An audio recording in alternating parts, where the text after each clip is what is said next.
You don't need a booming voice or a title to command a room. You need presence.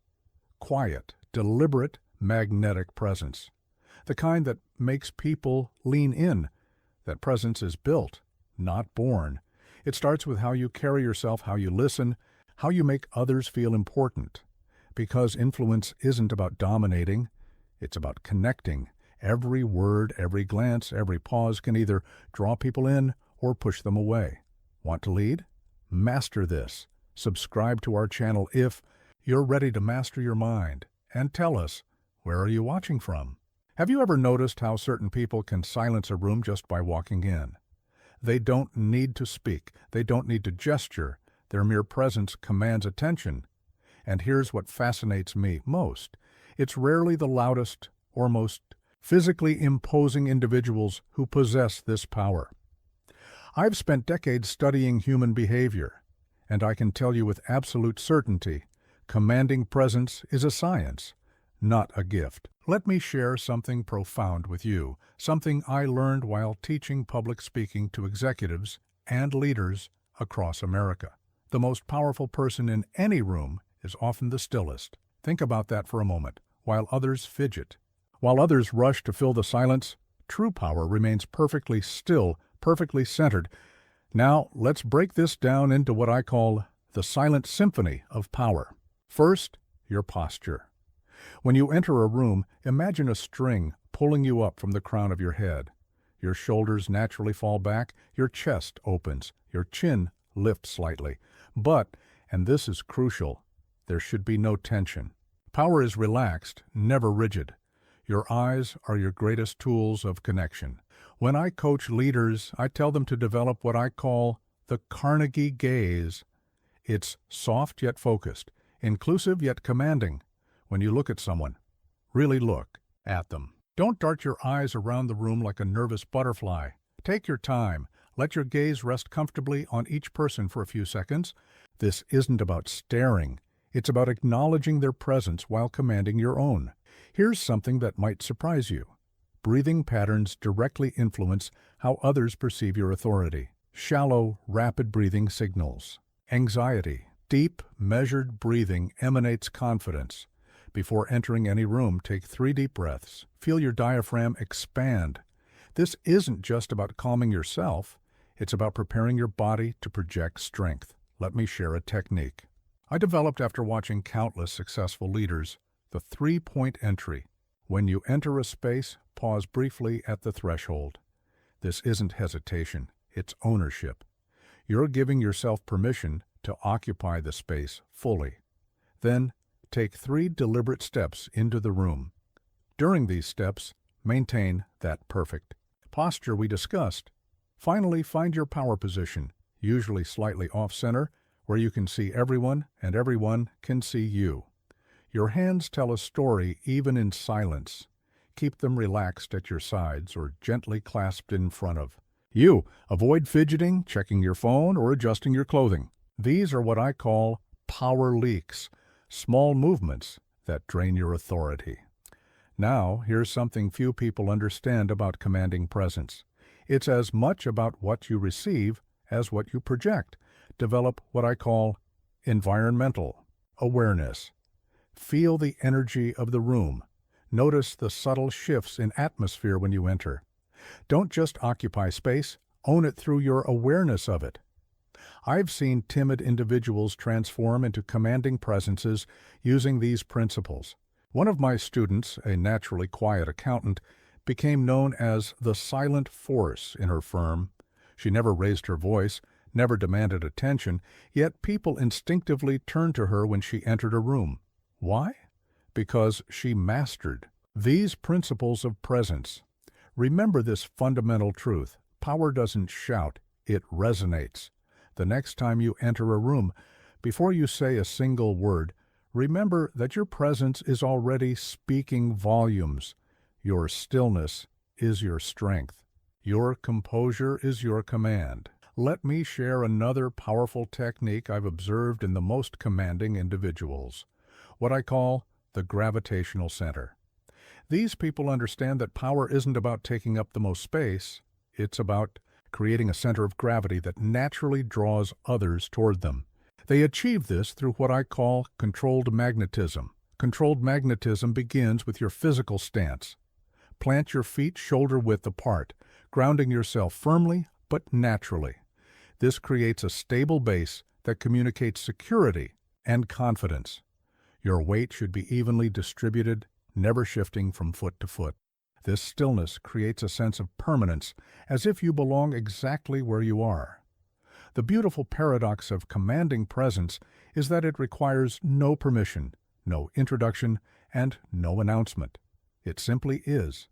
And when you embody these principles, proper posture, the Carnegie gaze, measured breathing, the three-point entry, controlled hands, and environmental awareness, you become a living example of this truth. Practice these elements until they become second nature. Your presence should feel as natural as breathing, as effortless as standing, because true command isn't about forcing attention, it's about being so centered, so present, that attention naturally flows to you. In our next chapter, we'll explore how these nonverbal elements combine with the critical first moments of interaction to create indelible first impressions. But for now, focus on mastering your silent presence. Remember, before you speak a single word, you've already told the room who you are. Master this, and you'll never again doubt your ability to command any room you enter. Let me tell you something that might shock you. The human brain makes 11 major decisions about a person within the first 7 seconds of meeting them. 11 decisions that can determine the entire course of your relationship, your influence, your impact. This isn't speculation. This is science. I've spent years studying these critical moments, these lightning-fast judgments that shape our world. And here's what fascinates me most. Most people are completely unaware they're being judged in these moments. They think the first impression begins with their handshake, their words, their carefully prepared introduction. But by then, it's almost too late. Let me share a story that illustrates this perfectly. I once worked with a brilliant executive who couldn't understand why his team seemed distant, despite his excellent ideas and proven track record. When I observed him, the problem became instantly clear. In those crucial first moments of every interaction, he would rush in, slightly hunched, eyes down, fumbling with his papers or phone. By the time he looked up to speak, the room had already decided he wasn't confident, wasn't in control, wasn't someone to follow. Here's what I taught him and what I'm about to teach you. The psychology of first impressions operates on what I call the 7-second symphony. It's a precise choreography of elements that, when mastered, creates an immediate, powerful, and lasting impression of competence and authority. The first 2 seconds are all about your entry. Remember our discussion about commanding presence? This is where it pays dividends. Your posture, your pace, your facial expression, these elements combine to create what psychologists call primitive trust signals. These are the same signals our ancestors used to determine in an instant whether someone was friend or foe, leader or follower. The next 2 seconds involve what I call the connection triangle.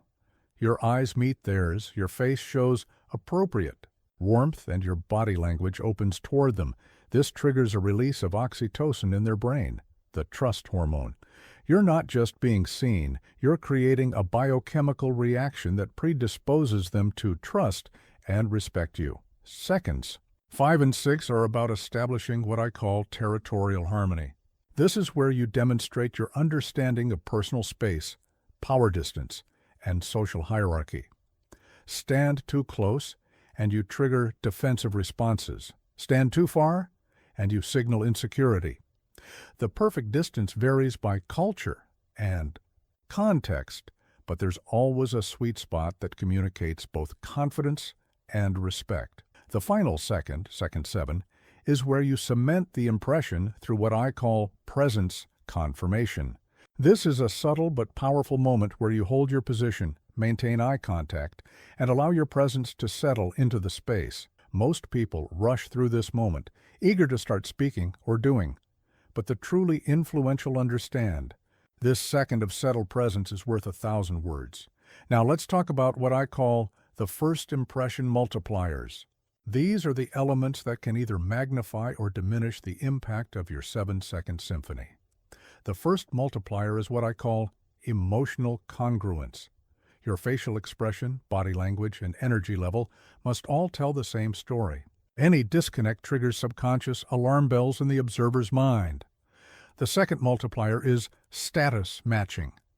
This doesn't mean trying to outshine others or diminish yourself. It means demonstrating through your bearing and behavior that you understand and respect the social context while maintaining your own dignity and presence. The third multiplier, and perhaps the most powerful, is what I call authentic readiness. This is the quality of being fully present and prepared, but not rehearsed or artificial. It's the difference between an actor playing a role and a leader naturally embodying their authority. Let me share another principle that took me years to understand. First impressions are not just about what you project, they're about what you allow others to project onto you. This is what I call the impression canvas. When you enter a space with the right blend of confidence and openness, you become a canvas upon which others can paint their ideal image of leadership and authority. Think about the most impressive person you've ever met. Chances are they mastered these principles without even knowing them. They created an impression that seemed effortless, natural, and completely authentic. That's because true mastery of first impressions isn't about manipulation or performance. It's about aligning your outer expression with your inner conviction. The power of first impressions extends far beyond that initial meeting. Each time you encounter someone, you have the opportunity to reinforce or revise their impression of you. This is what I call the echo effect. Every interaction either amplifies or diminishes that initial impact. As we move forward, remember this: you never get a second chance at a first impression, but you get countless opportunities to make new first impressions. Every room you enter, every person you meet, is a fresh opportunity to demonstrate your mastery of these principles. Let me tell you about two types of people I've encountered in my years of teaching leadership: those who listen to respond and those who listen to understand. The difference between these two approaches is the difference between mere conversation and true influence. I remember watching a young executive named James during one of my seminars. When others spoke, his eyes would dart around, his fingers would tap impatiently, and you could almost see the words he wanted to say building up behind his lips, ready to burst forth at the first pause. He was listening to respond. Across the room sat Sarah, a senior vice president known for her remarkable ability to build loyal teams. When others spoke, she became still, her eyes focused. Her entire being seemed to lean in slightly. She was listening to understand. Here's what most people don't grasp. Listening is not a passive activity. It is perhaps the most active form of influence you can exercise. When you truly listen, you're not just receiving information, you're creating a space for transformation. Let me introduce you to what I call the 3 depths of listening. The first depth is factual listening, hearing the words and understanding their basic meaning. This is where most people stop.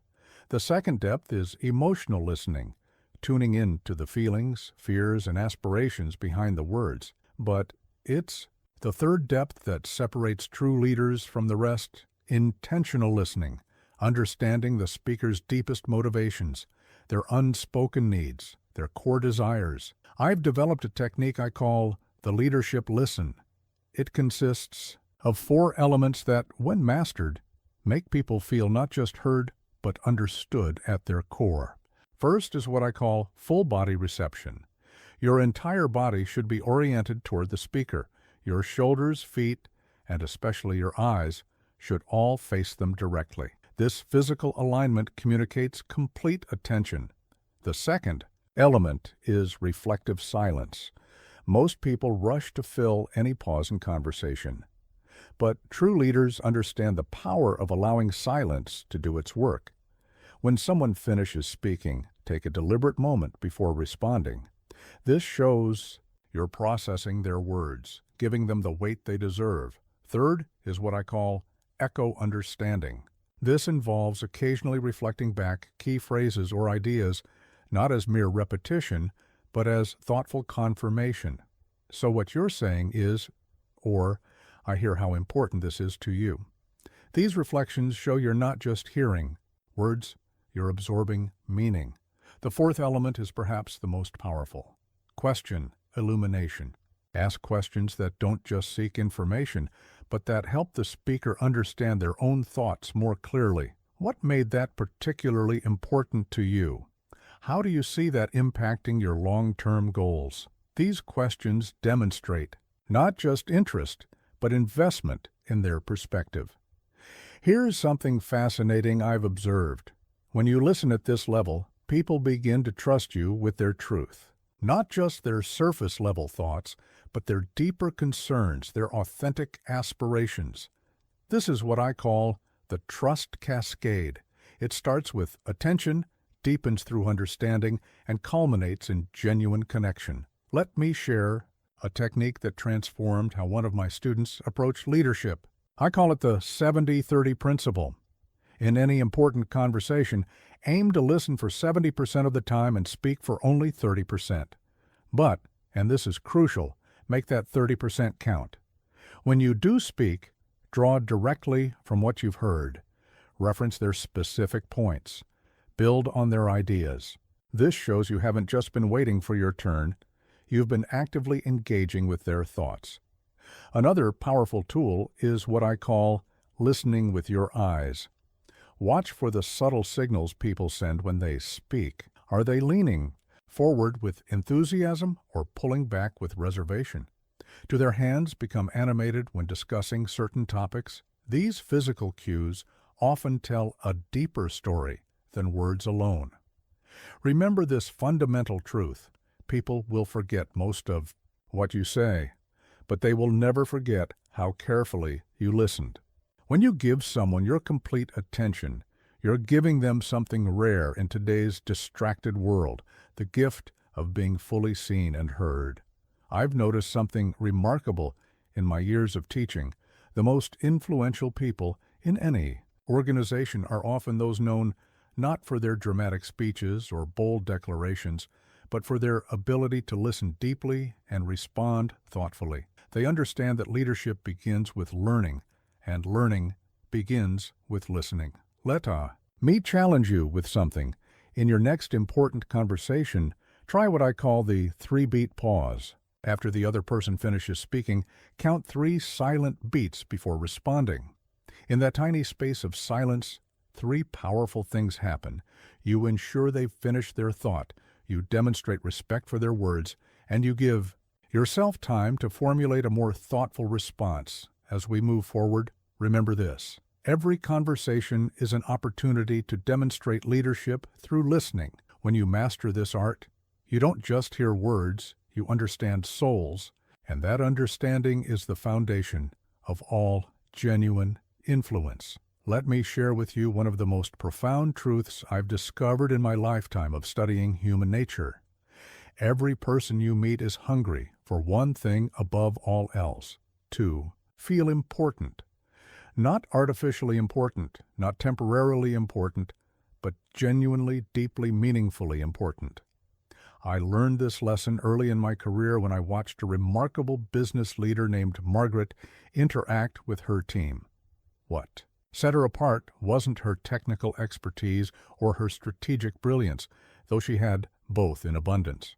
What made her extraordinary was her ability to make every single person she encountered feel like the most important person in her world at that moment. Here's what most people get wrong about making others feel important. They think it's about grand gestures or lavish praise. But true importance isn't conveyed through spectacle. It's transmitted through sincerity. Let me share with you what I call the architecture of importance. First, understand that making others feel important begins with genuine curiosity about their lives, their thoughts, their dreams. I've developed what I call the 3-layer question technique. The first layer is factual. What project are you working on? The second layer is emotional. What excites you most about this work? The third layer is personal. How does this align with your long-term vision? Each layer takes you deeper into what I call the importance zone. That's sacredo. Space where people feel truly seen and valued. But here's the crucial part. You must be genuinely interested in their answers. People can detect insincerity like a dog can smell fear. Let me introduce you to the concept of recognition moments. These are small, seemingly insignificant opportunities to acknowledge someone's value. When someone speaks in a meeting, maintain eye contact and nod thoughtfully. When they achieve something, no matter how small, pause to celebrate it specifically. I noticed how you handled that client call earlier. Your patience really turned that situation around. Here's a powerful technique I call value mining. In every interaction, look for what makes that person unique, their specific talents, perspectives, or experiences. Then, find organic ways to highlight these qualities, not through empty flattery, but through genuine appreciation. John, your ability to see patterns in complex data is remarkable. Could you share your insight on this situation? Remember this fundamental principle. Importance is felt through attention. What I call focused presence is perhaps the most powerful tool you have. When someone is speaking, give them your complete attention. Put away your phone. Close your laptop. Turn your body toward them. This communicates clearly. What you're saying matters. You matter. I've observed something fascinating in successful leaders. They practice what I call importance anticipation. They actively look for opportunities to make others feel valued before those opportunities naturally arise. They remember details from previous conversations. They follow up on personal matters mentioned in passing. Hey, Sarah, didn't your daughter have her recital last weekend? How did it go? Here's another powerful technique. Achievement archaeology. Dig deeper into people's accomplishments, not just to praise them, but to understand them. What was the biggest challenge you faced in that project? How did you overcome it? This shows you're not just acknowledging their success, you're invested in their journey. Let me share what I call the 3 R's of importance: recognition, respect, and reinforcement. Recognition means acknowledging specific contributions.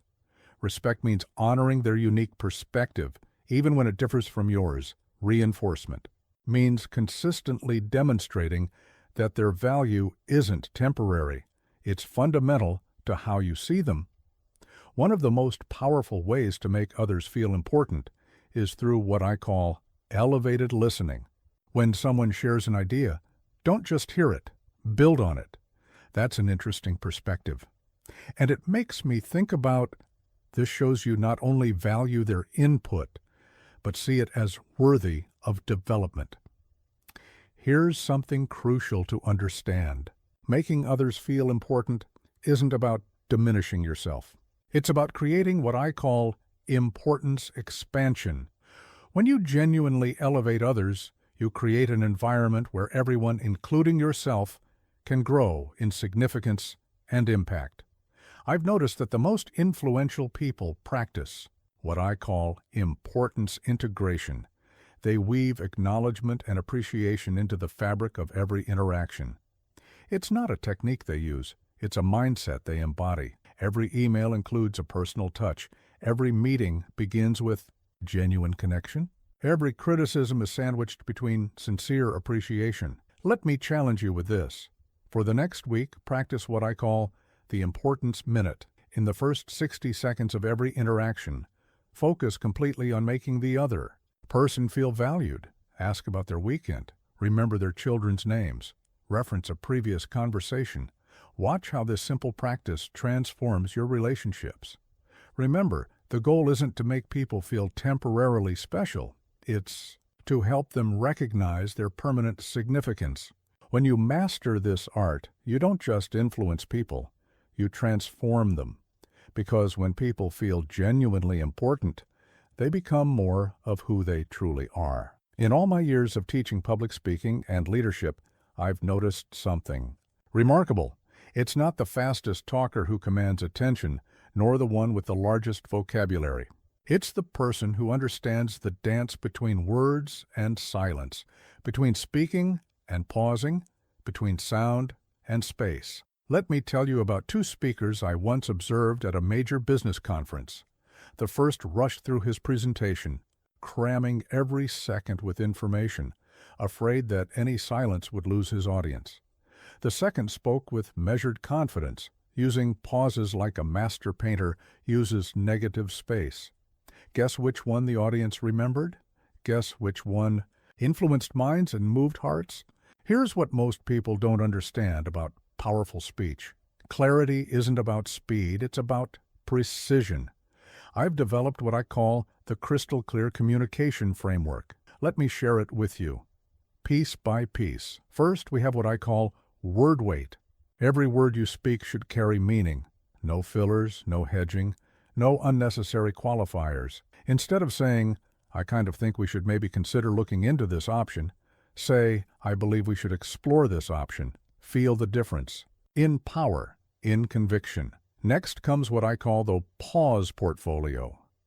There are 3 types of pauses you must master. The first is the emphasis pause, a brief silence after an important point. The second is the absorption pause, a longer silence that allows complex ideas to sink in. The third and most powerful is the anticipation pause, a strategic silence that creates tension and draws your audience in before a key revelation. Let me share a technique that transformed the speaking style of countless executives I've trained. I call it the 3-speed rule. Your speech should have 3 distinct paces, normal for general information, slightly slower for complex ideas, and deliberately measured for crucial points. This variation in pace keeps your audience engaged while ensuring comprehension. Here's something fascinating about human attention. Our brains process speech at about 500 words per minute, but most people speak at around 150 words per minute. This gap, what I call the processing surplus, is why rapid speech often fails to persuade. When you speak too quickly, you're not giving your audience's minds time to engage with your ideas, to question, to conclude. I've developed what I call the clarity cascade. It starts with your core message. What's the one thing you absolutely must convey? Then, build supporting points around it, each one clear and distinct. Think of it like a perfectly structured symphony where each note serves the main theme. Now, let me introduce you to the power position principle. Before speaking any important words, take what I call your command stance. Feet planted firmly, shoulders relaxed, chin level. This physical alignment influences your vocal quality and project's authority before you even begin speaking. Here's a powerful technique I call vocal mapping. Before any important conversation or presentation, map out your key points and mark where you'll pause, where you'll emphasize, where you'll slow down. Not to memorize, but to internalize the rhythm of your message. One of the most common mistakes I see is what I call clarity cramming, trying to force too many ideas into too little space. Remember this, mental digestion, like physical digestion, requires time. Give your ideas room to breathe. Give your listeners time to absorb. Let me share what I call the silence strategy. When you want to make a point absolutely unforgettable, use what I call a power pause triple play. Make your point, pause to let it land, add a single reinforcing sentence, pause again, then deliver your concluding thought. The silence between these elements creates anticipation and emphasizes importance. Here's something crucial about clarity. It's not just about being understood, it's about being remembered. I teach what I call the memory hook method. Every key point should have a concrete image or example attached to it.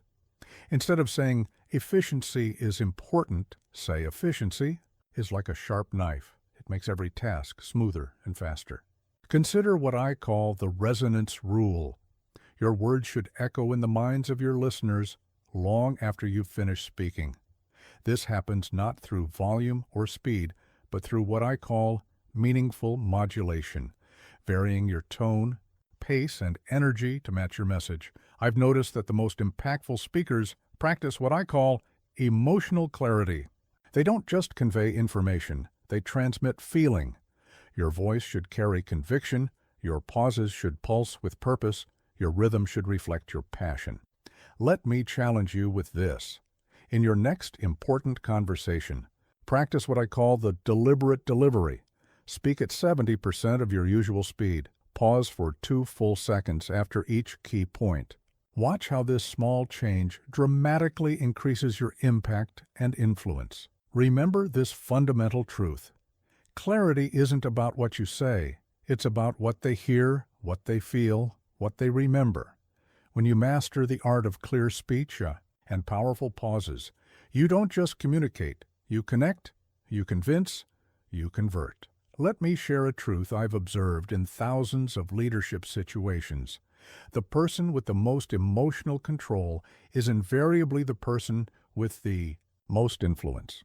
It's not about being emotionless, it's about being emotionally masterful. I remember watching a CEO handle a crisis that would have rattled most leaders. The company had just lost its biggest client, stocks were plummeting, and the boardroom was chaos. But this CEO, let's call her Linda, maintained what I now teach as centered calm. While others panicked, she remained steady. While others reacted, she responded.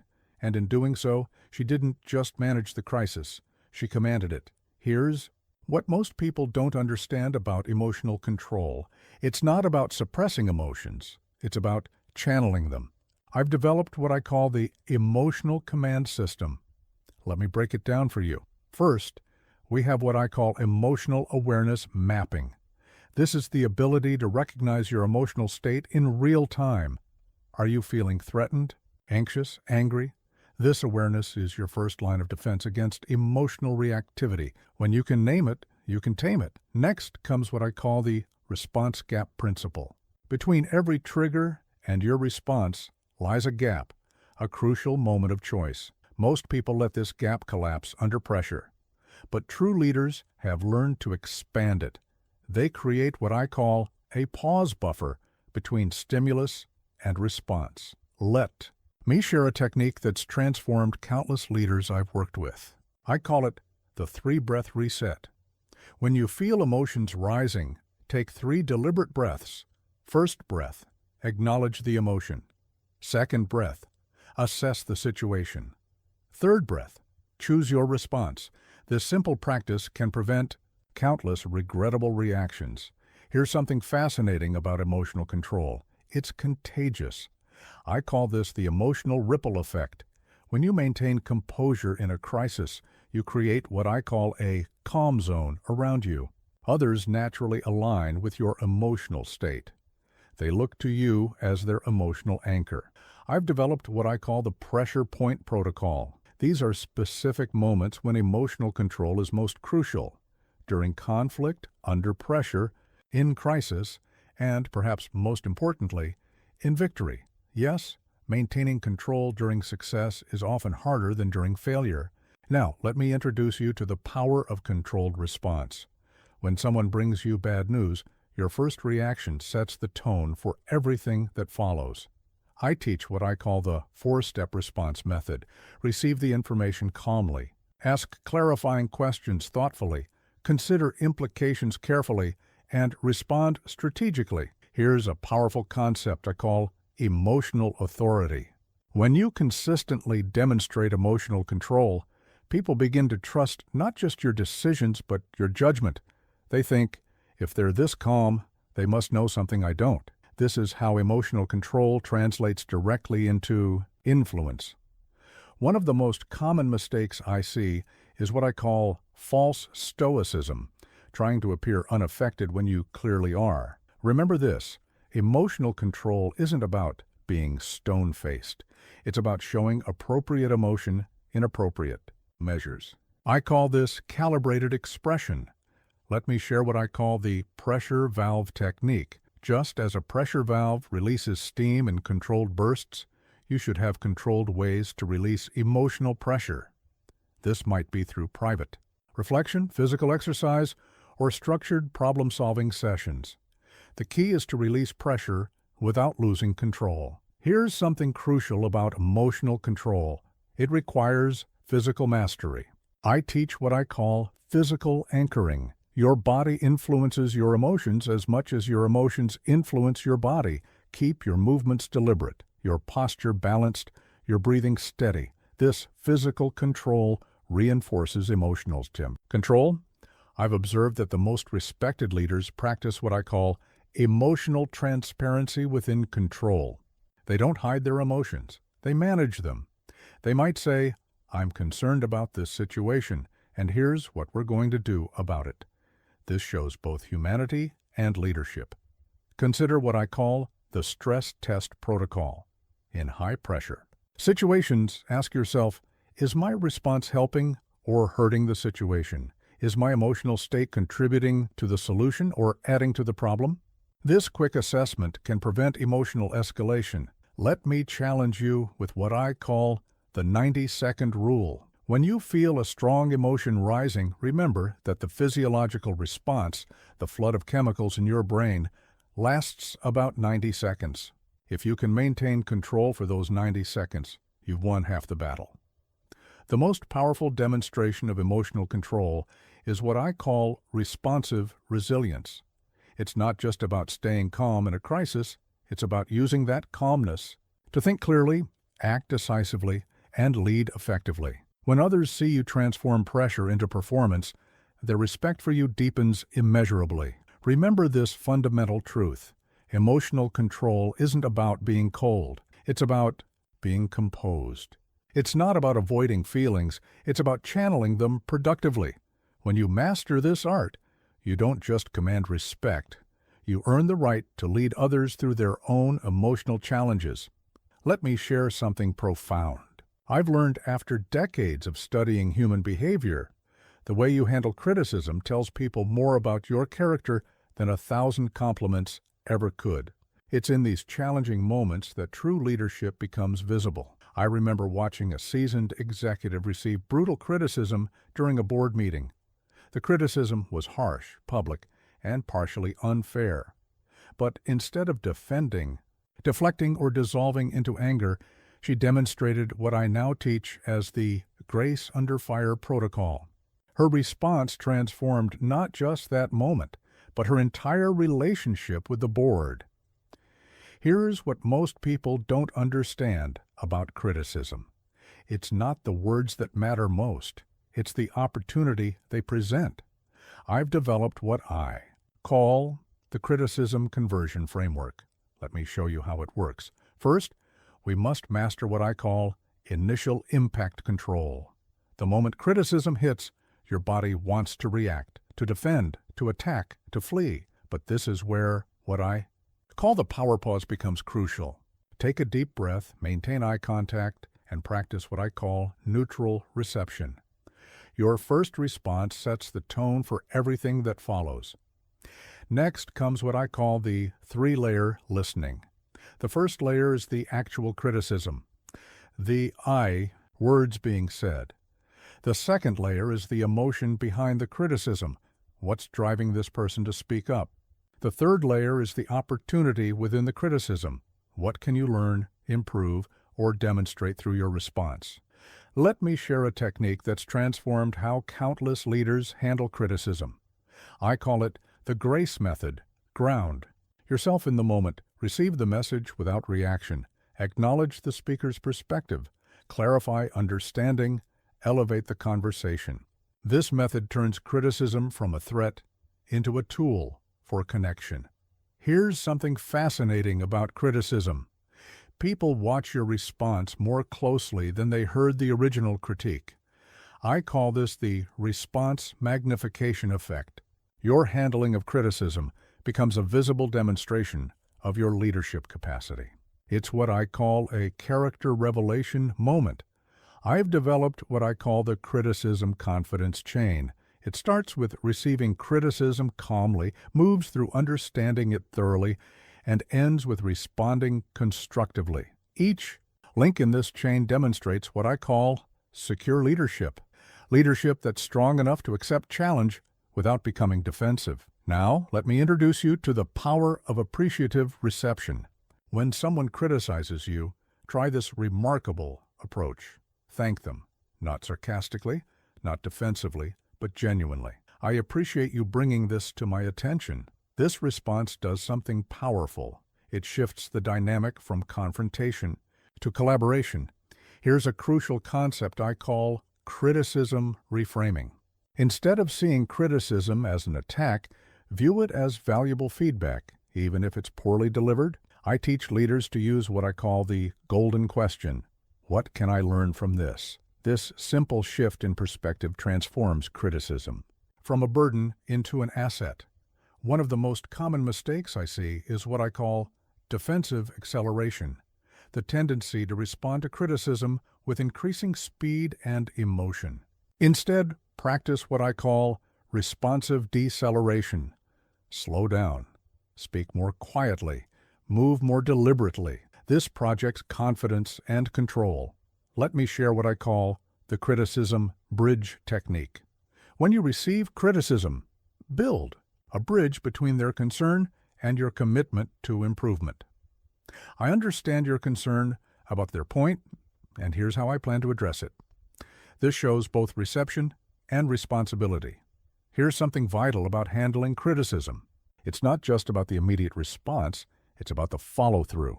I teach what I call the action evidence loop. First, demonstrate that you've heard the criticism through immediate acknowledgement. Then, prove you've absorbed it through visible action. I've observed that the most respected leaders practice what I call criticism integration. They don't just handle criticism well in the moment, they use it as a tool for visible growth. They refer back to previous criticism when highlighting improvements. Your feedback last month helped me realize, consider what I call the public-private. Response balance. If you receive criticism publicly, acknowledge it publicly, but save the detailed response for a private setting. This shows respect for both the critic and the criticism while maintaining professional boundaries. Let me challenge you with what I call the criticism mastery mindset. For the next week, treat every piece of criticism as a gift, an opportunity to demonstrate grace, show strength, and build trust. Watch how this shift in perspective changes not just how you receive criticism, but how others perceive you. Remember this fundamental truth. Criticism isn't a reflection of your value. It's an opportunity to demonstrate your character. The most respected leaders aren't those who never face criticism. They're those who handle it with such grace and strength that they transform critics into advocates. In these moments of challenge, you have the opportunity to show not just what you can do, but who you are. When you master the art of handling criticism, you don't just defend your position, you elevate your influence and earn deeper respect from those around you. Let me share a truth that took me years to fully understand. Conflict isn't the opposite of connection.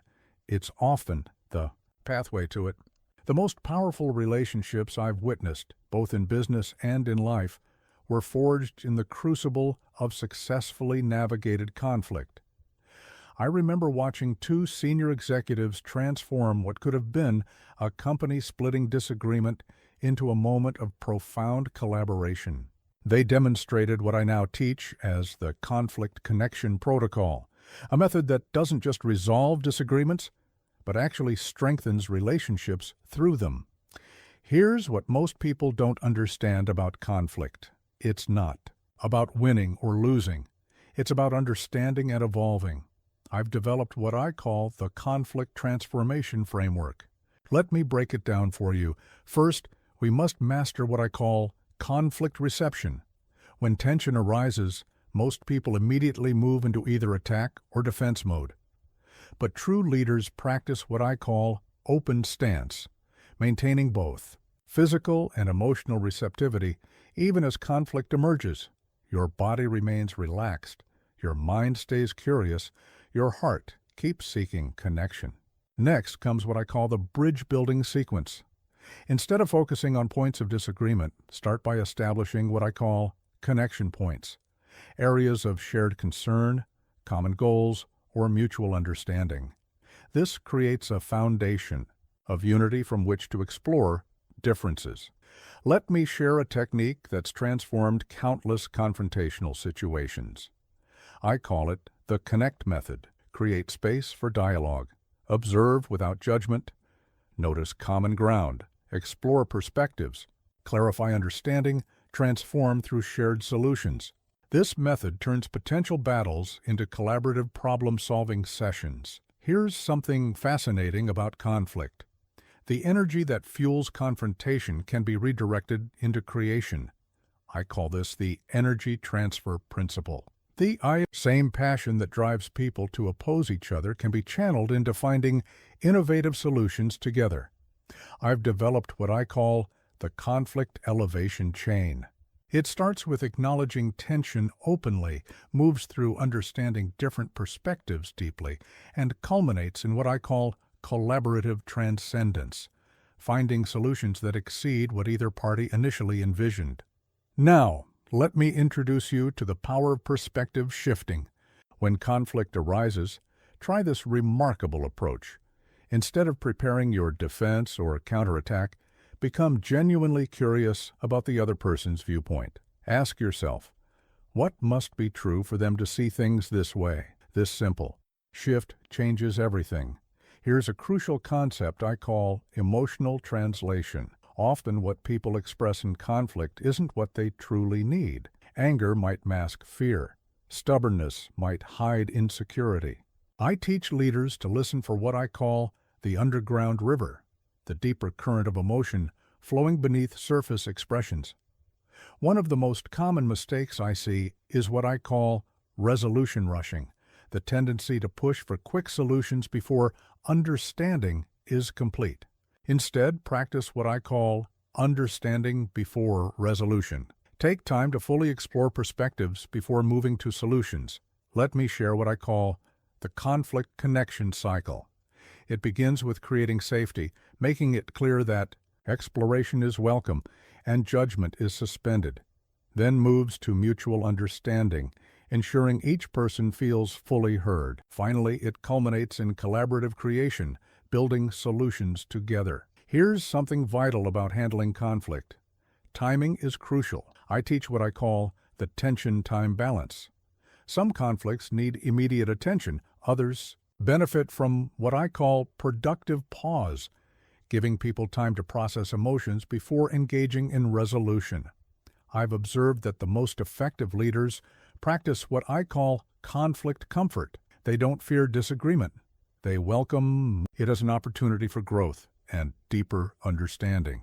They know that the best solutions often emerge from constructively managed conflict. Consider what I call the agreement-disagreement dance. Start conversations by establishing points of agreement, then gently explore areas of difference. This creates what I call a safety challenge balance. Enough security to be honest, enough tension to drive growth. Let me challenge you with what I call the connection through conflict challenge. In your next disagreement, focus not on winning your point, but on strengthening the relationship. Watch how this shift in priority transforms both the process and the outcome. Remember this fundamental truth: every conflict contains the seeds of deeper connection. When someone strongly opposes your view, they're actually giving you valuable information about what matters to them. This is what I call the conflict gift, the opportunity to understand someone more deeply. Here's a powerful technique I call conflict mapping. Before engaging in difficult conversations, map out what you know about the other person's concerns, values, and needs. This creates what I call empathy navigation, allowing you to steer through conflict with understanding and purpose. The most profound connections often emerge from what I call constructive tension. When people feel safe enough to disagree openly and respected enough to explore differences honestly, they don't just resolve conflicts, they build trust that can weather any future storm. Let me share something remarkable I've observed after decades of studying human connection. Likability isn't random, it's a science. And more importantly, It's a science that anyone can master if they understand the fundamental principles that govern human connection. I remember watching a new executive walk into a room of skeptical employees.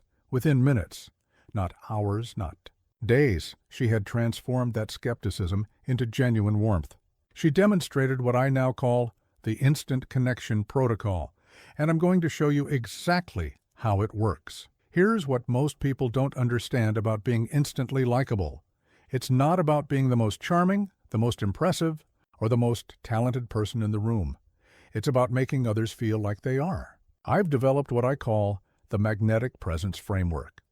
Let me break it down for you. First, we must master what I call the first 7 seconds.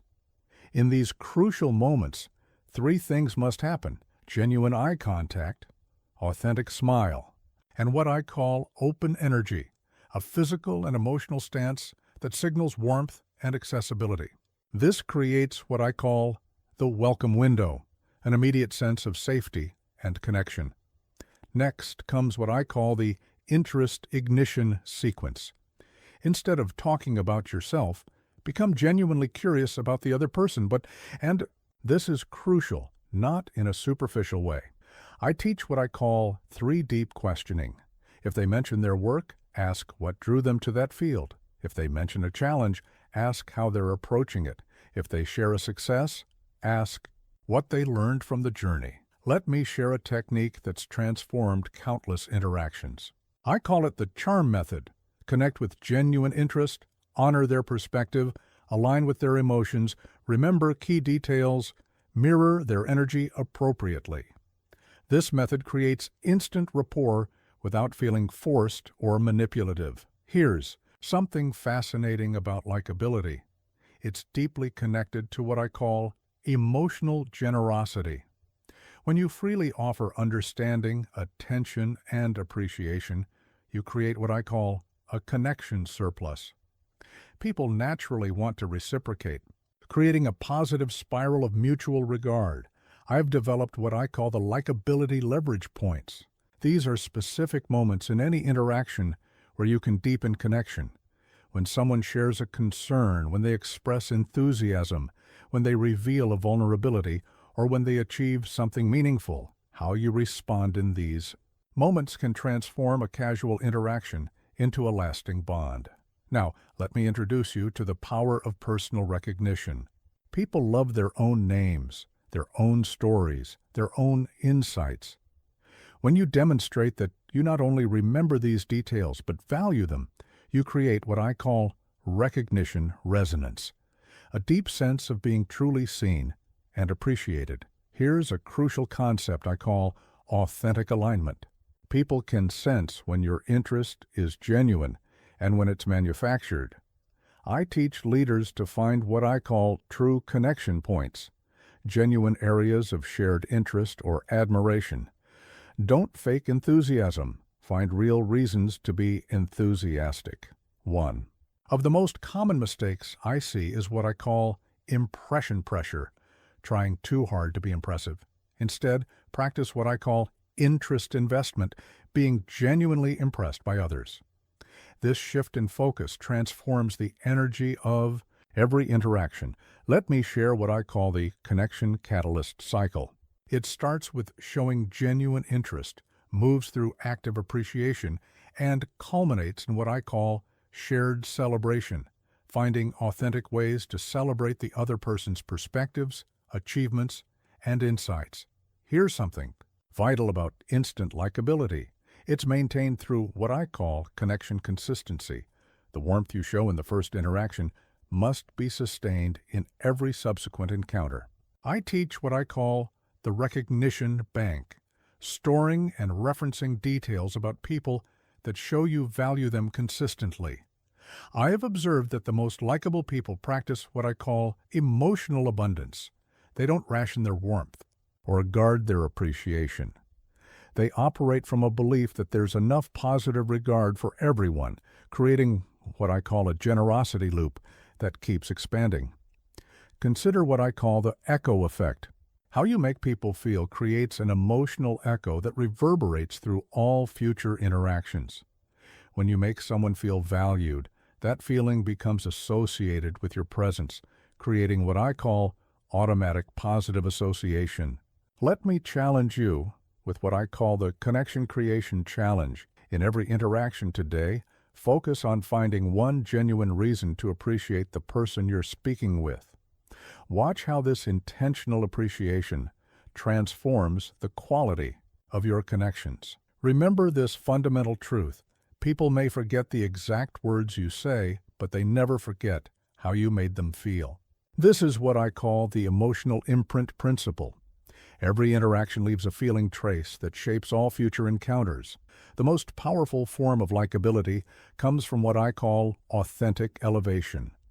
When you genuinely help others feel more understood, more capable, and more valued, you don't just become liked, you become unforgettable. This isn't about manipulation or technique. It's about genuine human connection at its most profound level. Let me share a profound truth I've discovered after years of studying human communication. Logic makes people think, but emotion makes them act. The most powerful speakers I've ever encountered weren't just masters of information. They were masters of inspiration. I remember watching a CEO deliver what should have been a dry financial presentation. Instead of just sharing numbers, she shared stories. She didn't just present data, she painted pictures. She demonstrated what I now call heart-first communication, and I watched as she transformed an audience of skeptical analysts into passionate believers. Here's what most people don't understand about emotional communication. It's not about being dramatic or overwhelming. It's about creating genuine human connection. I've developed what I call the Heart Connection Framework. Let me show you how it works. First, we must master what I call emotional translation. Every logical point has an emotional counterpart. Instead of saying, our efficiency increased by 25%, say, we're helping more families get home to their children faster. This is what I call heart language, speaking to the human impact behind the numbers. Next comes what I call the story bridge method.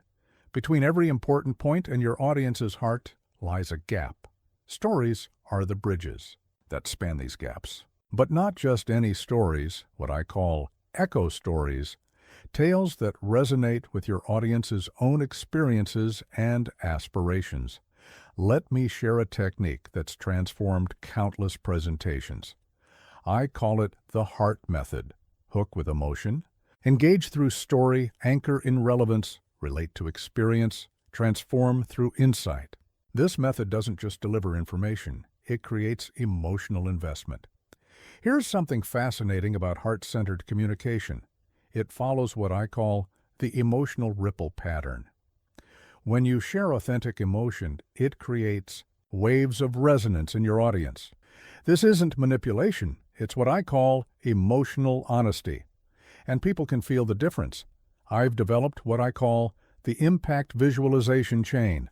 Help your audience see, feel, and experience the human impact of your message. Don't just tell them about change.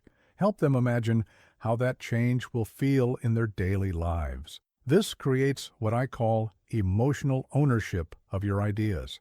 Now, let me introduce you to the power of personal truth. When you share your own vulnerable moments, your own struggles and revelations, you create what I call trust bridges, connections that allow your audience to cross from skepticism to belief. Through shared human experience, here's a crucial concept I call emotional pacing. You can't rush straight to deep emotional connection. I teach what I call the heart's ladder, starting with shared experiences, moving to shared challenges, and culminating in shared aspirations. Each step builds trust and deepens connection. One of the most common mistakes I see is what I call emotional flooding, trying to create too much emotion too quickly. Instead, practice what I call emotional architecture, building feeling gradually through carefully structured stories and examples. Let me share what I call the resonance response cycle. When you touch on an emotional truth, pause, let it land. Watch for what I call connection signals, nodding heads, leaning forward, subtle changes in breathing. These tell you you've made a heart connection. Here's something vital about speaking to the heart. It requires what I call emotional authenticity. Your audience can tell the difference between genuine feeling and performance. I teach leaders to tap into what I call their truth center, that place of genuine conviction and care. I've observed that the most impactful speakers practice what I call emotional generosity. They share their own feelings openly, creating permission for others to do the same. This creates what I call a safety circle, where genuine connection can flourish. Consider what I call the memory-emotion link. People remember what they feel more than what they think. When you wrap your message in emotion, you create what I call impact memories, moments that stick in both mind and heart. Let me challenge you with what I call the Heart Connection Challenge. Before your next presentation or important conversation, ask yourself, what do I want them to feel? Not just think, not just know, but feel. This simple question transforms how you communicate. Remember this fundamental truth: the heart has reasons that reason knows nothing of. This isn't just poetry. It's practical wisdom about how humans really make decisions and form connections. The most powerful form of communication comes from what I call emotional congruence, when your words, your voice, your body language, and your genuine feelings all align. This creates what I call trust resonance, a deep sense in your audience that you're speaking from true conviction. Here's a technique I call story stacking. Layer your message with different types of emotional appeals: personal stories, customer experiences, team moments, future visions. This creates what I call emotional depth, multiple layers of connection that reinforce your message. The art of speaking to the heart isn't about manipulation, it's about liberation. When you help people connect with their own emotions, their own aspirations, their own potential, you don't just communicate, you transform. This is what I call heart leadership, the ability to move people not just to understand, but to feel, to believe, and to act. Let me share a paradox I've observed in decades of studying leadership. The most powerful form of authority doesn't come from asserting your importance. It comes from embracing your humility. True influence flows not from how high you can climb, but how far you can lift others. I remember watching a brilliant CEO handle a major company achievement.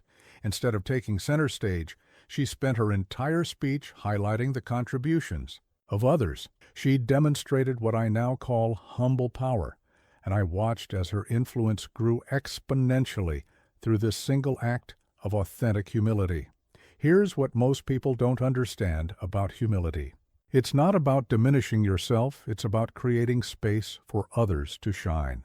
I've developed what I call the humble authority framework. Let me show you how it transforms leadership. First, we must master what I call strength through acknowledgement. When you freely admit what you don't know, you create what I call trust space, room for others to share their expertise without fear of judgment.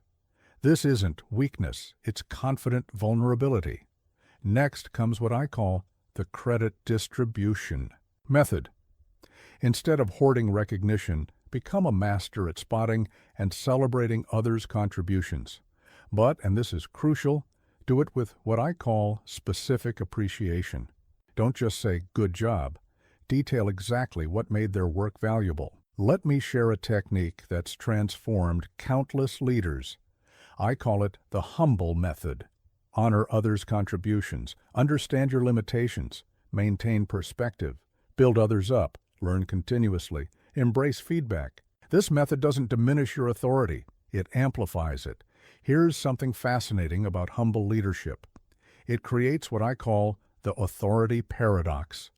The more you empower others, the more powerful you become, the more you share credit, the more accomplishments are attributed to your leadership. This isn't manipulation, it's natural law. I've developed what I call the humility impact chain. It starts with genuine self-awareness, moves through active appreciation of others, and culminates in what I call collective elevation, where your humility creates space for everyone to rise together. Now, let me introduce you to the power of authentic admission. When you make a mistake, acknowledge it immediately and completely. This creates what I call trust velocity, the speed at which people come to trust your leadership because they trust your honesty. Here's a crucial concept I call humble inquiry. Instead of telling, ask. Instead of assuming, explore. I teach leaders to practice what I call curiosity leadership, leading through questions that demonstrate both interest and respect for others' perspectives. One of the most common mistakes I see is what I call false humility, the kind that's clearly fishing for compliments or recognition. Instead, practice what I call genuine ground, staying firmly rooted in both your strengths and limitations. Let me share what I call the recognition revolution. When your team succeeds, step back. When they fail, step forward. This creates what I call leadership loyalty, a deep commitment from others because they know you'll have their backs when it matters most. Here's something vital about humble authority. It requires what I call strength security. You must be secure enough in your own capabilities to celebrate others without feeling diminished. This creates what I call confidence contagion, where your security helps others feel more secure. I've observed that the most influential leaders practice what I call spotlight shifting. They're masters at redirecting attention from themselves to others, but, and this is key, they do it in ways that strengthen rather than abdicate their leadership. Consider what I call the humility competence balance. True humility doesn't mean downplaying your abilities. It means being honest about both your strengths and weaknesses. This creates what I call authentic authority, influence based on genuine self-awareness. Let me challenge you with what I call the daily humility practice. Each day, find 3 opportunities to highlight someone else's contribution, admit something you don't know, or share credit for a success. Watch how this transforms your leadership presence. Remember this fundamental truth. Humility isn't about thinking less of yourself, it's about thinking of yourself less. This shift in focus from self to others creates what I call magnetic modesty, a form of quiet charisma that draws people to your leadership. Here's a powerful technique I call success sharing. When receiving praise, immediately connect it to the contributions of others, but do it specifically. Thank you. And let me tell you how Sarah's insight made this possible. This creates what I call recognition ripples that strengthen your entire team. The most profound authority comes from what I call humble confidence, the ability to be simultaneously sure of your value and aware of your limitations. This combination creates what I call trust resonance, a deep, authentic connection with others that no amount of self-promotion could achieve. When you lead with humility, you create what I call a growth culture, an environment where people feel safe to take risks, admit mistakes, and share ideas. Your humility becomes a catalyst for collective confidence and innovation. Let me share something remarkable I've discovered after years of studying human behavior. Every room has a hidden conversation happening beneath the spoken words. Those who can read this unspoken dialogue hold the key to unprecedented influence and connection. I remember watching a masterful negotiator walk into a tense boardroom. Before anyone spoke a word, she had already read the power dynamics, emotional undercurrents, and hidden alliances. She demonstrated what I now call environmental empathy, and I watched as she navigated complex human dynamics with almost supernatural precision. Here's what most people don't understand about reading a room. It's not about guessing, it's about observing with intention. I've developed what I call the situational awareness framework. Let me show you how it works. First, we must master what I call the first 30 seconds. The moment you enter a space, practice what I call 360-degree awareness. Notice the physical arrangement, who sits where, who faces whom, what informal clusters have formed. These aren't random choices. They're what I call position politics, physical manifestations of psychological dynamics. Next comes what I call the energy mapping method. Every room has emotional hotspots and cool zones.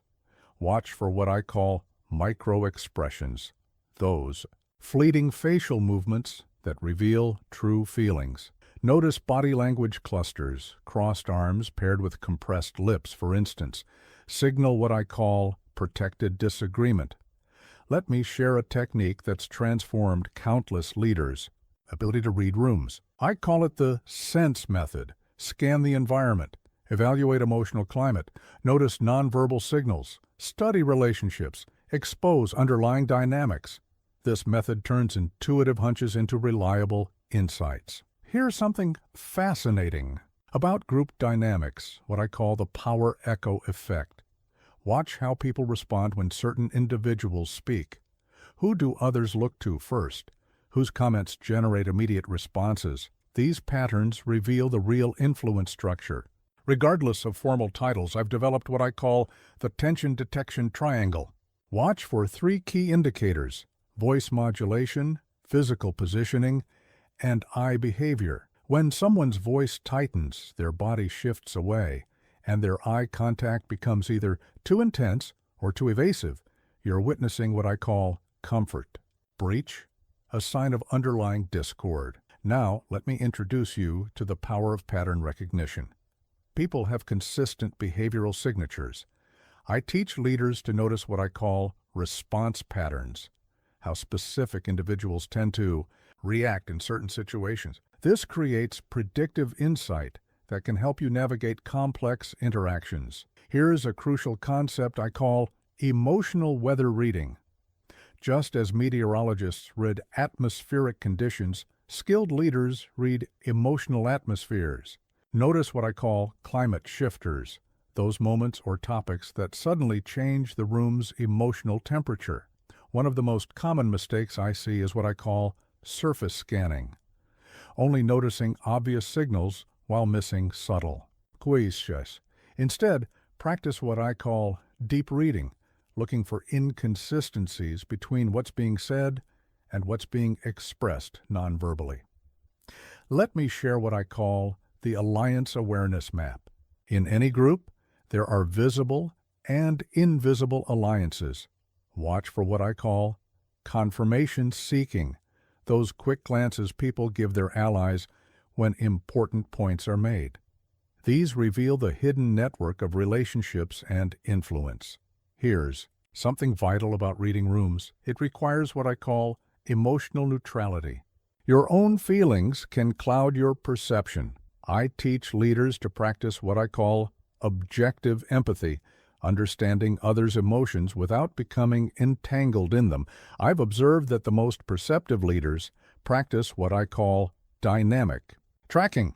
They don't just read the room once, they constantly monitor shifts in energy, attention, and engagement. This creates what I call adaptive awareness, the ability to adjust in real time to changing dynamics. Consider what I call the silent story. Pay attention to what's not being said. Notice which topics people avoid, which suggestions generate. Sudden silences, which ideas cause subtle shifts in posture. These are what I call truth markers, indicators of underlying realities. Let me challenge you with what I call the room reading ritual.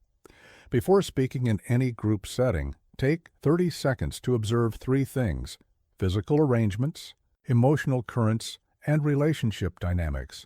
This brief investment will transform your ability to influence outcomes. Remember this fundamental truth: every room tells a story, if you know how to read it.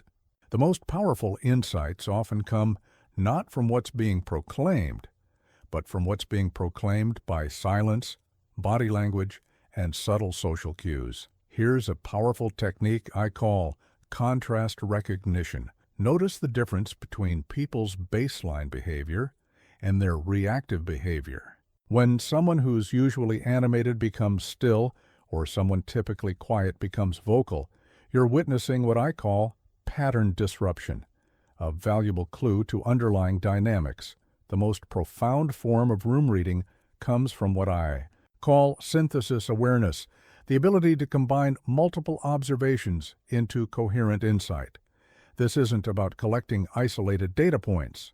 It's about weaving together various signals to understand the complete human story unfolding before you. Let me share a truth that's transformed countless careers. There's no such thing as just small talk. Every casual conversation is an opportunity to build what I call a connection bridge, a pathway to deeper relationships, greater influence, and remarkable opportunities. I remember watching a masterful networker at a crowded business conference. While others made forgettable exchanges about weather and traffic, she turned brief interactions into memorable connections. She demonstrated what I now call micro-moment mastery, and I watched as she built more meaningful relationships in an hour than most people build in a month. Here's what most people don't understand about small talk. It's not about being clever, it's about being curious. I've developed what I call the meaningful micro-conversation framework. Let me show you how it transforms casual exchanges into powerful connections. First, we must master what I call the opening architecture. Instead of starting with weather or traffic, what I call dead-end topics, begin with what I call bridge questions. What brings you to this event? Is not just a question, it's an invitation to share purpose and passion. Next comes what I call the interest escalation method. Start with surface observations, but intentionally look for what I call connection hooks, those small details that can lead to deeper discussion. When someone mentions their hometown, don't just acknowledge it, ask what they miss most about it. This creates what I call emotional doorways. Let me share a technique that's transformed countless conversations. I call it the bridge method. Begin with observation, reveal genuine interest, identify common ground, deepen through questions, generate future connection, establish next steps. This turns small talk into significant connection. Here's something fascinating about casual conversation. What I call the memory imprint effect. People rarely remember what you tell them, but they always remember how you made them feel. This is why I teach what I call emotional bookmarking, creating moments of genuine human connection within casual exchange. I've developed what I call the conversation elevation chain. It starts with observation, moves through shared experience, and culminates in what I call value exchange, where both parties gain something meaningful from what began as casual chat. Now let me introduce you to the power of personal archaeology. Every person carries countless stories, experiences, and insights. Small talk is your excavation tool. I teach leaders to practice what I call curious questioning, the art of discovering these hidden treasures through thoughtful inquiry. Here's a crucial concept I call conversational generosity. Instead of waiting for others to make the effort, freely offer what I call connection currency. Sincere compliments, relevant information, useful introductions. This creates what I call reciprocity momentum. One of the most common mistakes I see is what I call conversation rushing, trying to get to the point too quickly. Instead, practice what I call purposeful patience, allowing relationships to develop naturally while maintaining clear intention. Let me share what I call the follow-up formula. The real power of small talk often lies not in the initial conversation, but in how you maintain the connection. I teach what I call memory hooks, noting specific details you can reference. In future interactions, here's something vital about masterful small talk. It requires what I call presence investment. You must be fully engaged even in brief exchanges. I teach leaders to practice what I call micro-presence, giving complete attention in small moments. I've observed that the most connected people practice what I call conversation gardening. They plant seeds of connection everywhere they go, but, and this is crucial, they also nurture these seeds through consistent follow-up and genuine interest. Consider what I call the value recognition cycle. In every conversation, look for opportunities to add value, whether through information, insight, or introduction. This creates what I call connection compounding, where small investments grow into valuable relationships. Let me challenge you with what I call the Connection Creation Challenge. In your next casual conversation, find 3 opportunities to move beyond surface-level exchange. Watch how this transforms routine interactions into meaningful connections. Remember this fundamental truth: every conversation, no matter how brief, is an opportunity to build what I call a relationship. Bridge. The strongest networks are built not through grand gestures, but through thoughtful handling of small moments. Here's a powerful technique I call story linking. When someone shares something, connect it to a relevant experience or insight. And this is crucial. Always bring the focus back to them. This creates what I call conversation flow, a natural back and forth that builds connection. The most profound connections often start with what I call authentic curiosity. When you're genuinely interested in others, small talk becomes an exploration rather than an obligation. This is what I call natural networking, building relationships through sincere engagement rather than strategic manipulation.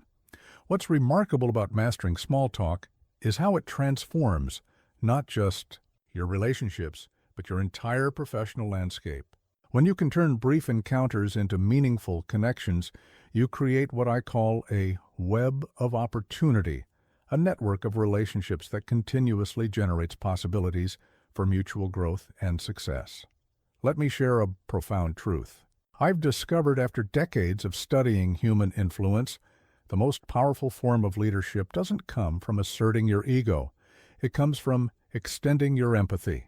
True influence flows not from showcasing your importance, but from understanding what's important to others. I remember watching a remarkable transformation in a company's culture when a new leader took charge. Instead of imposing her vision, she spent her first month simply understanding everyone else's. She demonstrated what I now call empathic leadership. And I watched as resistance transformed into enthusiasm, skepticism into support. Here's what most people don't understand about influence. It's not about pushing your agenda. It's about connecting with others' aspirations. I've developed what I call the empathic influence framework. Let me show you how it transforms leadership. First, we must master what I call perspective immersion. This isn't just about seeing things from another's point of view. It's about feeling things from their emotional stance. When someone resists change, don't label them as difficult. Ask yourself, what fears or concerns might be driving this resistance? Next comes what I call the connection before direction method. Before trying to influence anyone's thinking, establish what I call emotional resonance. This means understanding not just their thoughts, but their hopes, fears, and motivations. This creates what I call trust foundations. Let me share a technique that's transformed countless leaders' approach to influence. I call it the empathy method. Engage with genuine interest. Mirror their concerns.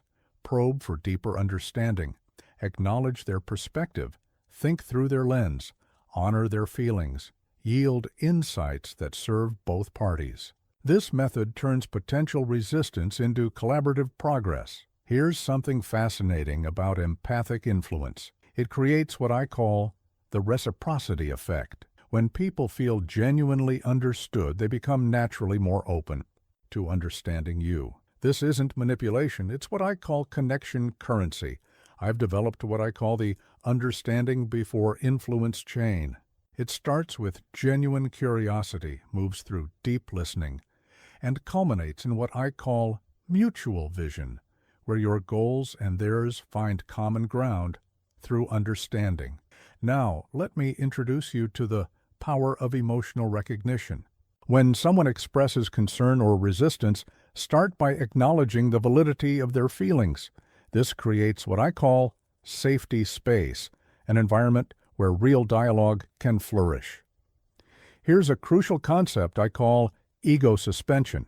Before every important interaction, practice what I call self-setting, temporarily setting aside your own needs and agenda to fully understand theirs. This creates what I call reception readiness. One of the most common mistakes I see is what I call solution rushing. jumping to fix problems before fully understanding their emotional context. Instead, practice what I call understanding patience, taking time to explore the full landscape of concerns and aspirations. Let me share what I call the influence bridge process. Start where they are, not where you want them to be. Use what I call connection steps, small moments of understanding that build trust and create pathways to new perspectives. Here's something vital about empathic influence. It requires what I call emotional stamina. You must maintain genuine curiosity and compassion even when faced with resistance or negativity. This creates what I call resilient rapport. I've observed that the most influential leaders practice what I call perspective cycling. They continuously shift between their own viewpoint and others, creating what I call 360-degree understanding, a complete view of the situation through multiple emotional lenses. Consider what I call the empathy-action balance. Understanding others' feelings is essential, but it must be paired with clear direction. This creates what I call compassionate leadership, influence that's both kind and effective. Let me challenge you with what I call the daily empathy exercise. Before every significant interaction, ask yourself, what might be their hopes and fears in this situation? Watch how this simple practice transforms your ability to influence and lead. Remember this fundamental truth. People don't resist change. They resist feeling misunderstood. When you lead with empathy, you create what I call change readiness, an openness to new possibilities born of feeling genuinely heard. Here's a powerful technique I call story understanding. When someone shares their perspective, don't just listen to their words, hear the story behind their story. What experiences shaped their viewpoint? What values drive their concerns? This creates what I call deep connection. The most profound influence comes from what I call empathic presence, the ability to be fully present with others' experiences while maintaining your own center. This combination creates what I call trust magnetism, a natural drawing together of perspectives and possibilities. When you lead with empathy, you create what I call a growth space, an environment where people feel safe enough to examine their own thoughts and open enough to consider new perspectives. This is the fertile ground where true influence takes root and flourishes. Let me share a profound truth about influence that took me years to fully understand. Your most powerful moments of influence often happen when you're not even in the room. Your reputation, what I call your invisible presence, speaks louder than any words you could say in person. I remember watching a fascinating phenomenon unfold in a major corporation. Before a new executive even arrived for her first day, her reputation had already transformed the organization's energy. She had created what I now call anticipatory influence, the power to shape attitudes and actions through the mere promise of your presence. Here's what most people don't understand about reputation. It's not about grand gestures or occasional brilliance. It's about consistent, intentional character demonstration. I've developed what I call the reputation architecture framework. Let me show you how it works. First, we must master what I call character consistency. Your reputation is built not on your best moments, but on your most consistent behaviors. I teach leaders to identify what I call their core character commitments, the principles they'll maintain even when it's inconvenient or costly. Next comes what I call the reputation echo method. Every interaction, every decision, every response creates ripples that extend far beyond the immediate moment. But, and this is crucial, these ripples must consistently reflect what I call your true north values. This creates what I call trust momentum. Let me share a technique that's transformed countless leaders' reputational influence. I call it the legacy method. Live your values visibly, exceed expectations consistently, generate value for others, acknowledge mistakes. Quickly, commit to growth openly, yield credit generously. This method builds what I call reputation capital. Here's something fascinating about reputational influence. It creates what I call the invisible ambassador effect. When your reputation is strong, others advocate for you in your absence. They become what I call trust broadcasters, spreading your influence through their own credibility. I've developed what I call the reputation reinforcement chain. It starts with clear values, moves through consistent demonstration, and culminates in what I call character recognition, where your reputation becomes a self-reinforcing cycle of influence. Now, let me introduce you to the power of reputational consistency. In every interaction, ask yourself, is this action aligned with the reputation I want to maintain? This creates what I call legacy behavior, actions that build rather than deplete your reputational capital. Here's a crucial concept I call reputation recovery. Even the strongest reputations face challenges. I teach leaders to practice what I call swift integrity, addressing mistakes quickly, openly, and with clear commitment to improvement. This often strengthens rather than damages reputation. One of the most common mistakes I see is what I call reputation reactivity, changing your behavior based on immediate circumstances rather than long-term character goals. Instead, practice what I call principled consistency, maintaining your standards even when it's challenging. Let me share what I call the trust multiplication effect. When your reputation is strong, every action you take carries more weight. A simple word of praise from someone known for careful judgment means more than elaborate compliments from someone less trusted. Here's something vital about reputation building. It requires what I call intentional visibility. This isn't about self-promotion, it's about purposefully demonstrating your values through visible actions. I teach what I call value visibility, letting your principles be seen through your choices. I've observed that the most influential leaders practice what I call reputation stewardship. They treat their reputation not as a possession to protect, but as a trust to maintain. This creates what I call legacy leadership, influence that grows stronger over time. Consider what I call the character ecosystem. Your actions create ripples that affect not just immediate reactions, but future opportunities. This is what I call future-forward influence, building reputation that opens doors before you even reach them. Let me challenge you with what I call the reputation reflection exercise. Each evening, ask yourself, did my actions today build or diminish my reputation? This simple practice ensures consistent alignment between your values and your behavior. Remember this fundamental truth. Your reputation is being built every day, whether you're conscious of it or not. The question is not whether you have a reputation, but whether it's the one you want to have. Here's a powerful technique I call value demonstration mapping. Identify your core values, then deliberately create opportunities to demonstrate them. But, and this is essential, do it naturally and authentically. People can sense when you're performing rather than being genuine. The most profound reputational influence comes from what I call character coherence. When your words, actions, and values align so completely that your reputation becomes a natural extension of who you are. This creates what I call automatic trust, where people believe in your character and even before they experience it directly.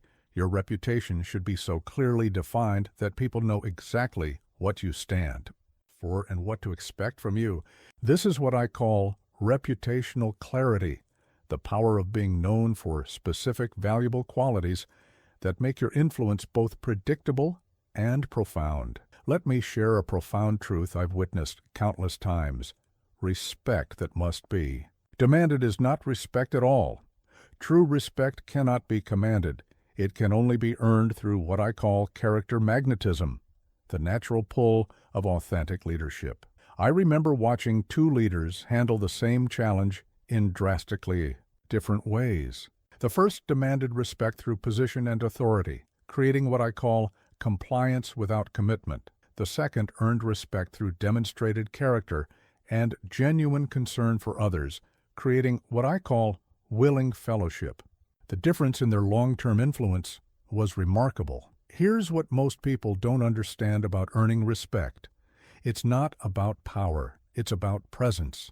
I've developed what I call the respect evocation framework. Let me show you how it transforms leadership. First, we must master what I call authority through service. The strongest form of leadership comes not from asserting your position, but from demonstrating your value to others. I teach leaders to practice what I call value-first leadership, where your actions consistently benefit those around you. Next comes what I call the respect resonance method. Every interaction is an opportunity to demonstrate what I call leadership worth following. But, and this is crucial, it must come from genuine character, not calculated behavior. People can sense the difference between authentic leadership and performed authority. Let me share a technique that's transformed countless leaders' ability to earn respect. I call it the respect method. Respond to others' needs, elevate their capabilities, show consistent character, practice what you preach, engage with genuine interest, commit to growth, take responsibility. This method builds what I call natural authority. Here's something fascinating about earned respect. It creates what I call the multiplier effect. When people respect you genuinely, they not only follow your lead, they amplify your influence by advocating for your leadership to others. This creates what I call respect ripples. I've developed what I call the character before control principle.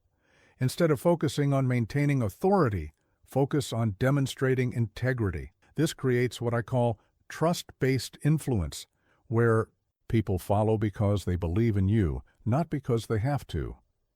Now, let me introduce you to the power of respectful presence.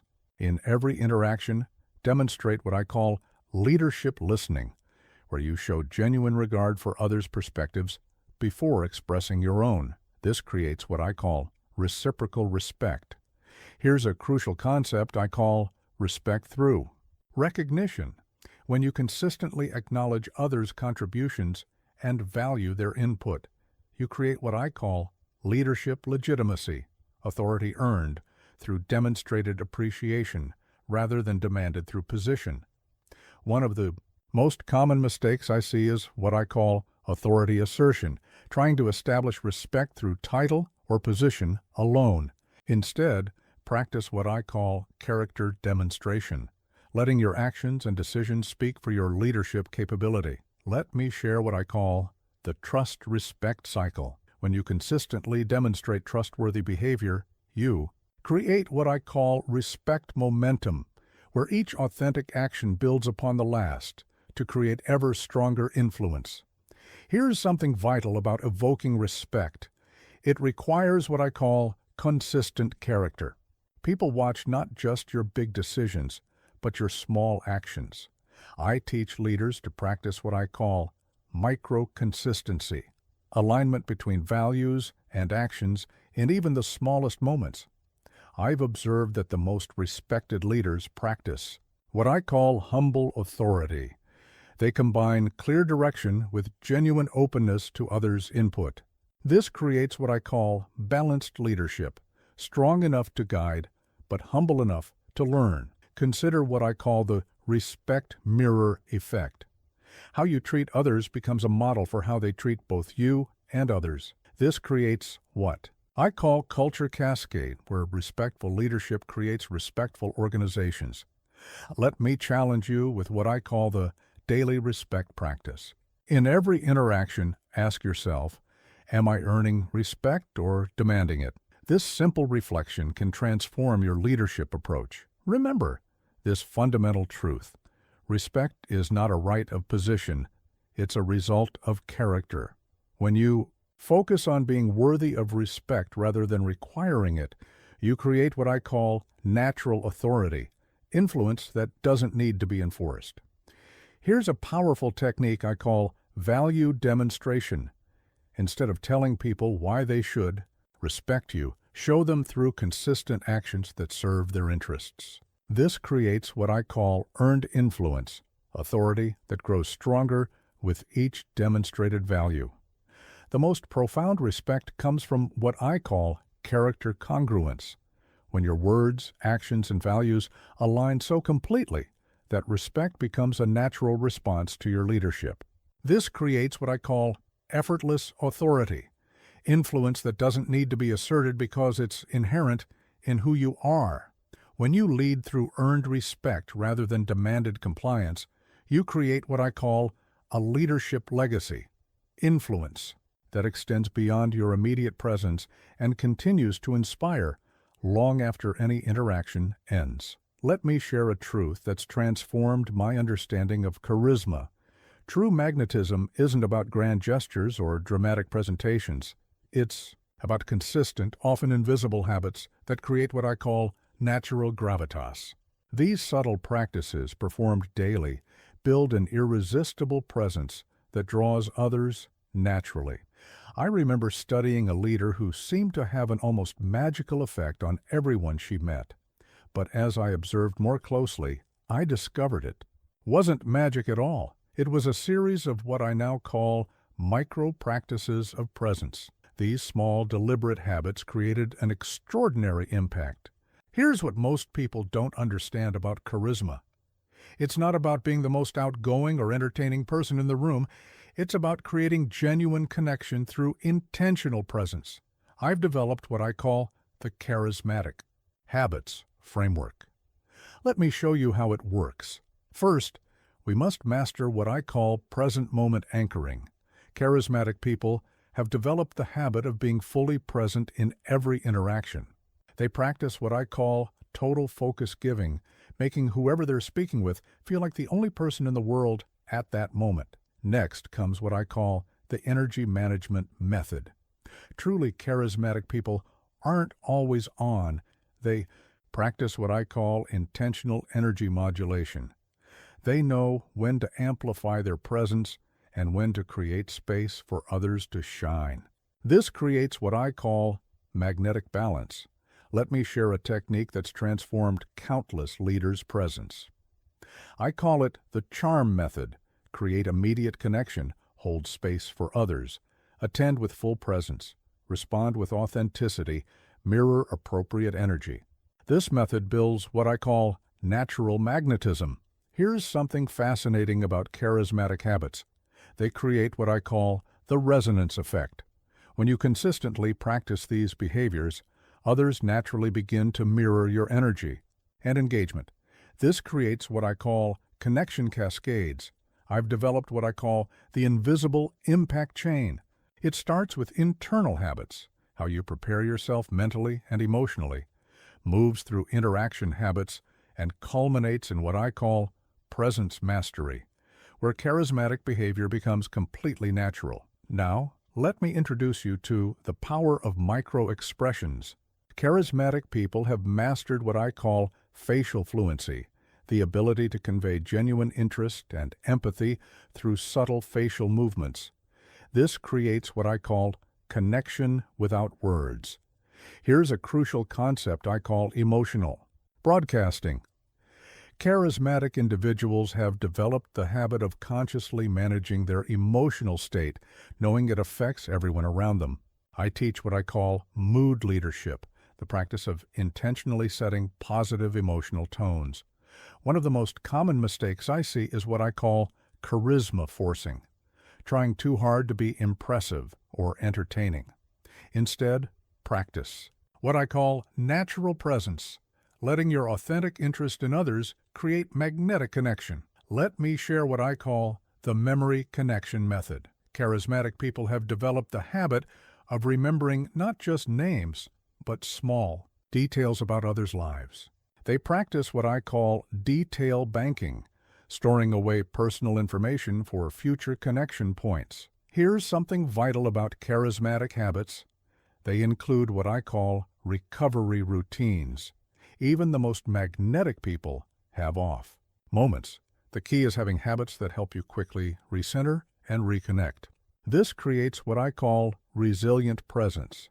I've observed that the most charismatic leaders practice what I call energy reading. They've developed the habit of quickly assessing and adapting to the emotional climate of any room they enter. This creates what I call adaptive magnetism. Consider what I call the silence comfort practice. Charismatic people have mastered the habit of being completely comfortable with silence. They don't rush to fill quiet moments, creating what I call presence tension, magnetic moments of shared stillness. Let me challenge you with what I call the daily charisma exercise. Each day, practice one small habit of presence, maintaining eye contact slightly longer, listening without interruption, showing genuine appreciation. Watch how these micro practices transform your impact. Remember this fundamental truth. Charisma isn't about being the most dynamic person in the room. It's about being the most present.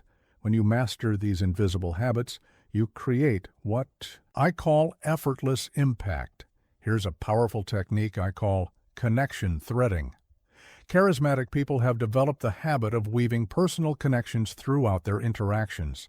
They practice what I call story linking, connecting current conversations with previous shared moments. The most profound charisma comes from what I call authentic presence habits.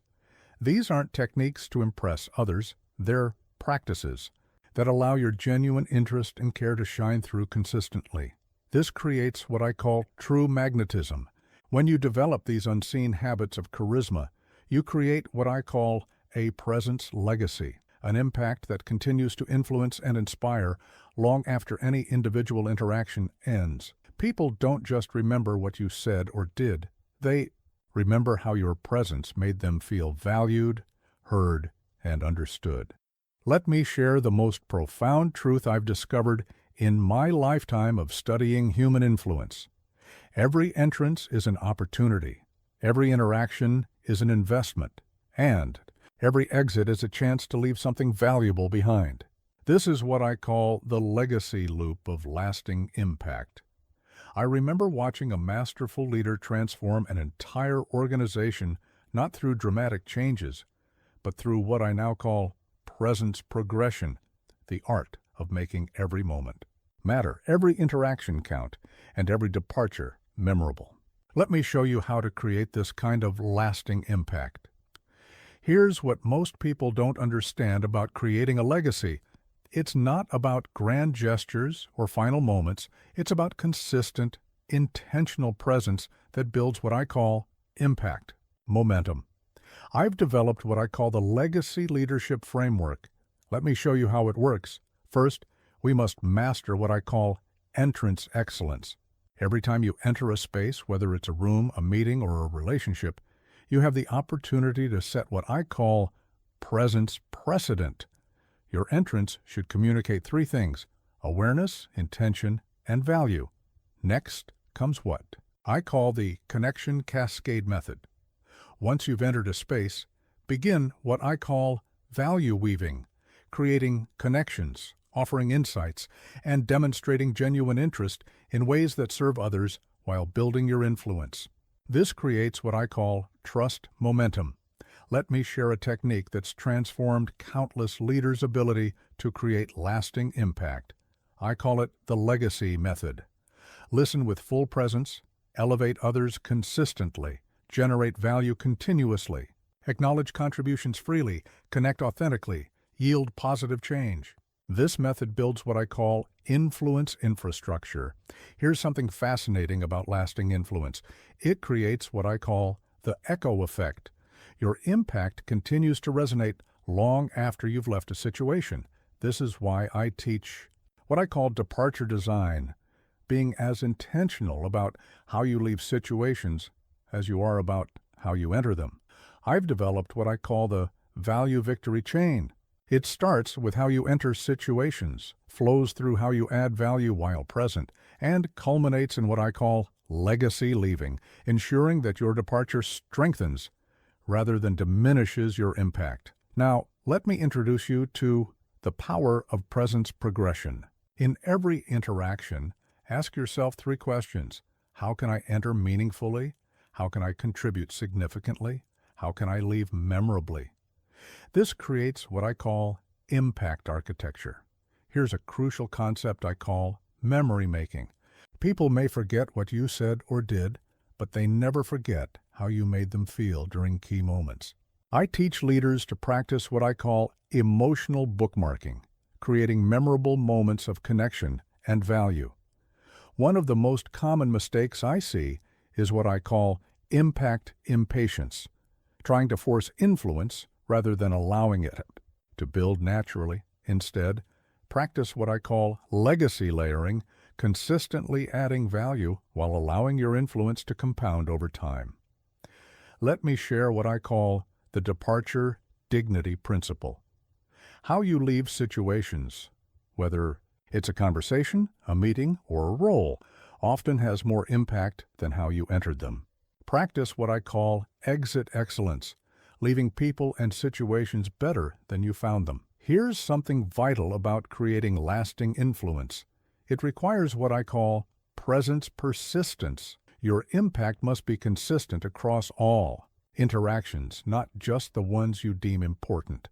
This creates what I call trust permanence, influence that endures beyond your presence. I've observed that the most influential leaders practice what I call legacy living. They don't wait to create their legacy. They build it in real time through every interaction, every decision, and every response. This creates what I call impact inevitability. Consider what I call the memory chain effect. Every interaction becomes a link in people's memory of your impact. Make each link strong through what I call value visibility, ensuring your contributions are both meaningful and memorable. Let me challenge you with what I call the Legacy Leadership Challenge. In every interaction today, focus on 3 things: how you enter, how you add value, and how you leave. Watch how this intentional progression transforms your influence. Remember this fundamental truth: your legacy isn't built in moments of grandeur. It's built in moments of genuine connection, consistent value, and graceful transition. This is what I call the impact trinity. Here's a powerful technique I call value velocity. As you build influence, look for ways to accelerate the value you create for others. But, and this is crucial, do it sustainably. This creates what I call legacy momentum, influence that grows stronger over time. The most profound legacy comes from what I call character consistency, when your actions, words, and values align so completely that your influence becomes part of the cultural fabric of any environment you enter. This creates what I call permanent presence, impact that continues to influence long after you've moved on. As we conclude this journey together, remember, every time you walk into a room, you have the opportunity to create what I call a legacy moment, a chance to demonstrate the principles we've explored throughout these chapters. Your presence, your impact, your legacy, they're all built one interaction at a time, one person at a time, one moment at a time. The question isn't whether you'll leave a legacy, you will. The question is what kind of legacy you'll choose to create. Make it one of value, one of service, one of genuine connection. That's how you build influence that truly lasts.